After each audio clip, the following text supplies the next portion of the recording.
hashtag la gran final de combate, hashtag la gran final de combate. Había dicho que había algunos puntos que estaban en discusión o que íbamos a develar, ¿verdad? Así es, señor. Uno de ellos fue el camino imposible, ¿puede ser? Correcto. Miré para ahí porque hubo unas discusiones, escuché de este lado unas discusiones, por eso de repente me distraje un poco porque escuché del lado del equipo verde, escuché unas voces fuertes, Bien. por eso por un momento lo perdí. Dígame, jefe. Vamos a ver si están de acuerdo en la resolución del camino imposible en el cual habían algunas dudas, por Veámoslo, favor. claro. A ver. Veamos. En el camino imposible, en una de las pasadas, Payo toca efectivamente el agua, pero él lo asume en claro gesto de fair play y no se contabiliza el punto. Se quedó clavado, Payo, porque tocó el agua.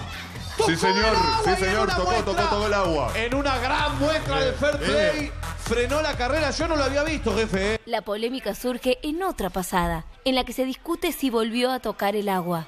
Del análisis de las distintas cámaras y al ver también que no hay movimientos significativos del agua de la pileta, se determina que no hay evidencias de que esto haya sucedido. Por lo tanto, el punto es válido. Del mismo modo, fue polémica la manera en la que Sergio desplaza la bolsa en su pasada. Pero nuevamente, al no haber pruebas evidentes de que haya tomado la bolsa, el punto también es válido.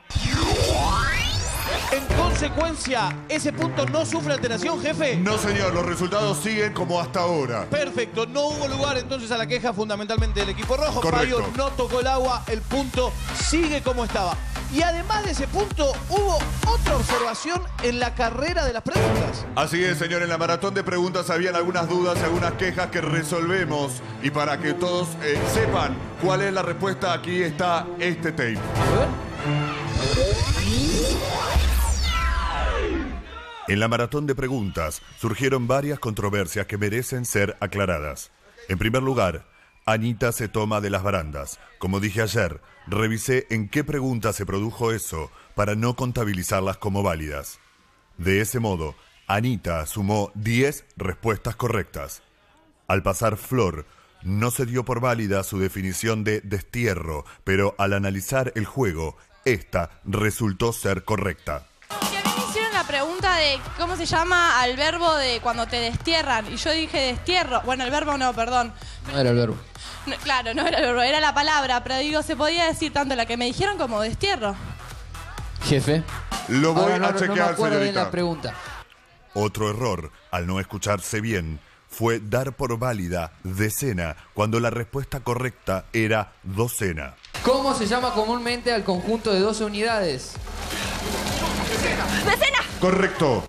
Pero Flor también se toma de las barandas de la cinta durante el juego, por lo que se ha descontado un punto y suma 10. En el caso de Matt, cuando responde Manuelita por Mambrú, se dio por válido, pero al sumar los puntos no se contabilizó ese error. ¿Qué personaje se fue a la guerra? ¡Mambrú! Correcto. Por lo que sumó 11 respuestas correctas. Me corrijo, señor. 11 fueron las 11. respuestas correctas, efectivamente, para Matt. 11. Finalmente, Sergio. Hubo polémica en las redes por la siguiente respuesta. ¿Cómo se denomina la ciencia que estudia al ser humano? ¡La antropología! Correcto. Pero la misma es válida. Y en el siguiente, ¿Cómo se denomina al deseo o afán de poseer riquezas? ¡Ambición! avaricia. Avaricia, incorrecta, y con esto finaliza el turno de Sergio Celi. Aunque se dio como incorrecta, la respuesta es válida. Por lo tanto, Sergio suma 12 respuestas correctas. En total, el equipo rojo suma 22 respuestas y el equipo verde 21. El juego es del equipo rojo.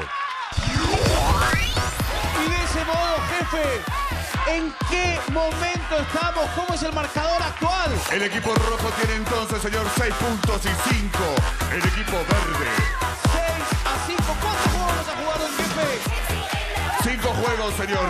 El mejor de 5 va a ser el campeón de la tercera generación.